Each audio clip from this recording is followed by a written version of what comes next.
fantastic little montage there, Besko, of your greatest hits, your greatest shots. I always get to do these sort of sad wrap-up interviews, and a couple of years or maybe more ago, I got to interview Chris Higgins when he decided the Belfast Datsuk decided to hang up, and he said, "Never say never, Davy. They come back." But is it never say never, Besko, or is it going back to being Tyler again? No, I told Kiefer it was never say never, and obviously, looking back at Higgy, he obviously came back for a short stint, and so it's about 99% and never again. But that being said, there's always that 1% chance where something happens or a good time in the work schedule out here now and make something happen. But it's not looking good. I wouldn't hold my breath on it. As someone who works with stats, we're just looking for 1%. That's all we do all day long. So we'll take that. Tyler, in the couple of years you were in Belfast, obviously very successful for yourself personally, off the ice, on the ice, but very successful a couple of years with the team as well. Yeah, obviously we've accomplished so much on the ice the 2 years that I was here, and it's I can look back and think of memories, even the good ones and the bads, the losing both finals. I don't really want to bring that up, but losing both finals both years. I think it just made me grow as a person as well, right? And so obviously the winning championships and stuff is super special, and being able to celebrate that with the fans and the teams and all the guys and the staff and everything, the city, it was extremely special, and some stuff that I'm never going to forget. Let's look at a few numbers, right? Because that's my thing. 122 games for the Giants, 80-something wins.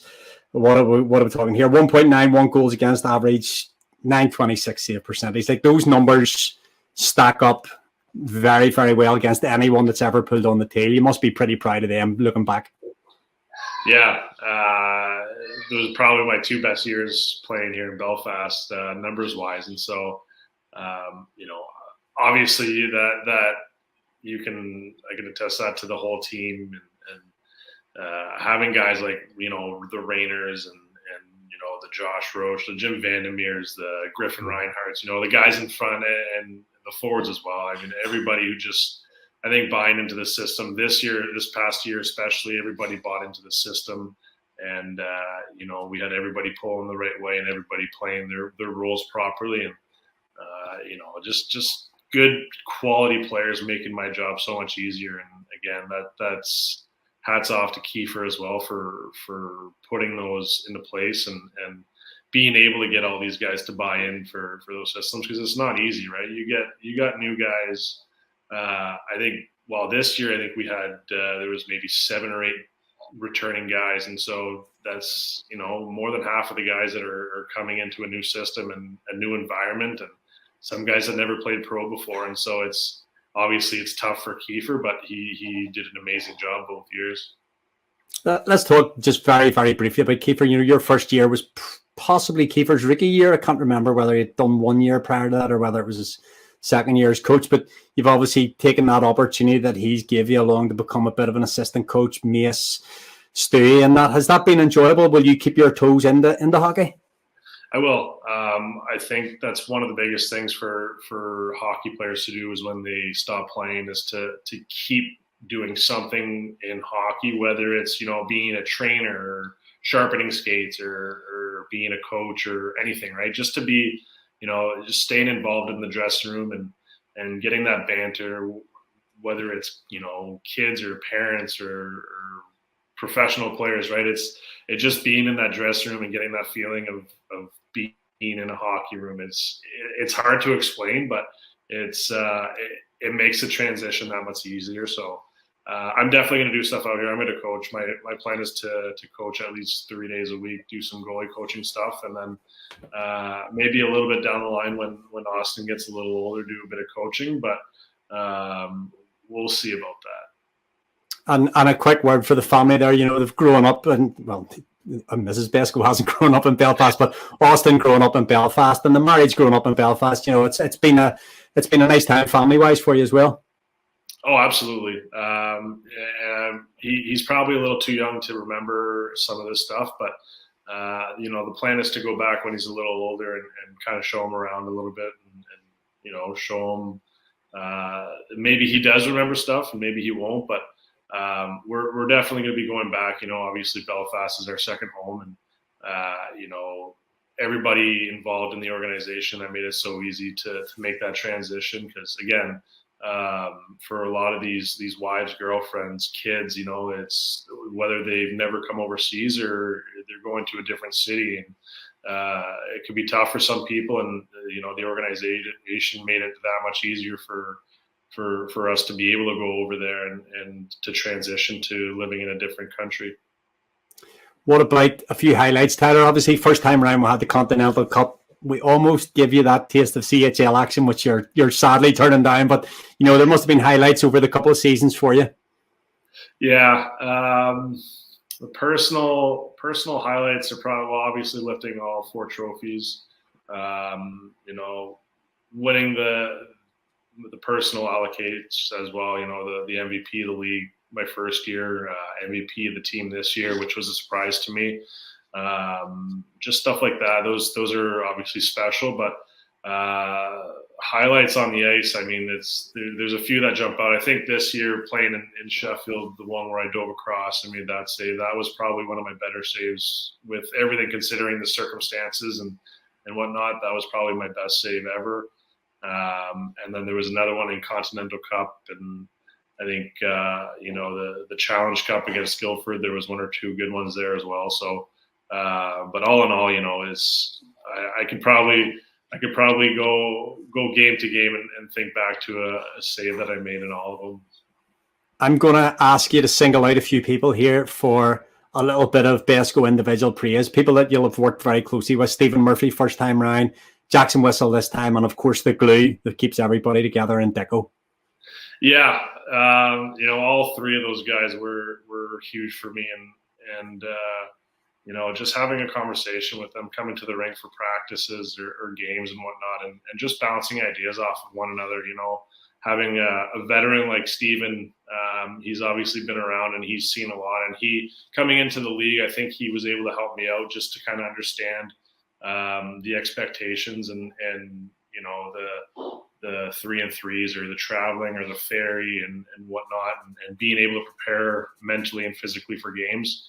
And, having Jackson and Dicko there, just again, bouncing ideas off of one another. We didn't have a goalie coach, it could be tough at times. And so I think doing just skating drills and stuff after practices and getting together and, okay, what do you guys want to do? What do you want to work on? Getting on the ice early, things like that. And so all 3 of those guys were huge for myself in Belfast, and they definitely helped out with my success. Was the intensity of this league what you expected it to be, with the league being so important? And I know we say, and it's not even cliche, that points in September are as important as points in April. Is that being on your game from you walk through the door in August? You can't have a night off until April. It's difficult. It is not easy. I know a lot of people say the grind of playoffs is difficult, and I think this is just as difficult as a 7-game series and going to a championship or a finals in a 7-game series. You have to be ready to go every night, whether you play 4 games in a night or 3-and-3 on a weekend or whatever it may be. It's not easy, and it's not. I don't think it's for everybody. I think there's been quite a few good players that have come through the league that just couldn't cut it, and whether it's because they're used to taking a night off here and there, and not being able to do that anymore, or whatever it may be. But it's a unique league, and it's not easy. I'm not quite sure what order we're going to be doing this show in, whether the new I would imagine he's coming next, but so we'll know names, but a little bit of advice for the new guy coming in to try and fill your skates. The biggest thing is to just communicate with, whoever I don't know if well, Dicko's will be there for sure. Whether Jackson's back or not, even Adam, I think that was one of the biggest things that Adam respected me for was just going and having conversations with him and talking to him and, again, bouncing ideas off of him of what I see and what we can do differently, or don't be afraid to reach out and let him know what your preferred abilities are, what your tendencies are, because it can only help, right, for him to be able to either tweak a few things in the systems or whatever it may be, just to help him succeed. And I guess I can't let you go without a message for a couple of people. One, en masse, the Tail Army, that name at Besko that will probably still echo from time to time around the Odyssey. Hopefully the new guy will come in and stamp his own name on that. But a message for the fans of Belfast. I hope so. I hope they do. It gave me chills every time it happened. It was so special. My son still chants Besko, and so it still gives me chills anytime I think about him saying it. So no, from starting Besko Mania to the Besko chants on the ice to again just sending me a message when I was playing in Slovakia or in a different league. It definitely was heartwarming anytime I heard it, and you guys are amazing. You guys are awesome, and class act organization from top to bottom with everybody involved, as well as the fans. And so you guys made it extremely special, and I'm happy that you guys got what you deserved with a few championships. And one guy that I want you to really single out for a little bit of extra special, sharpens the skates, got the buns, brought the whiskey every night, or Taff. Yeah, Taff. He's obviously he's done so much for us. He's special. I think he deserves everything, and it's hard to say what he means to myself and the organization. It's from day one, really. He made my stay that much easier and just comfortable and made me feel at home from day one. And so, I guess that'd be another thing I would tell the other goalie coming in: get in his good books early, because he'll be your best friend. And I truly feel like he was, and we still stay in touch. I know he called me a couple of weeks ago. He was in Vegas. Not sure it was the right time to answer his call, but no, we definitely stay in touch. And so thanks, Taff, for everything. You're the man, and keep up the good work. Well, Tyler, we'll have to wrap this now, and I think it would be only right if I say on behalf of the organisation, on behalf of the fans, a genuine and heartfelt thank you to you and your family for making Belfast a stay. And as we say, we're here, hasty back, and the door's always open for Tyler Beskorowany. I appreciate that. Thank you very much, Davy.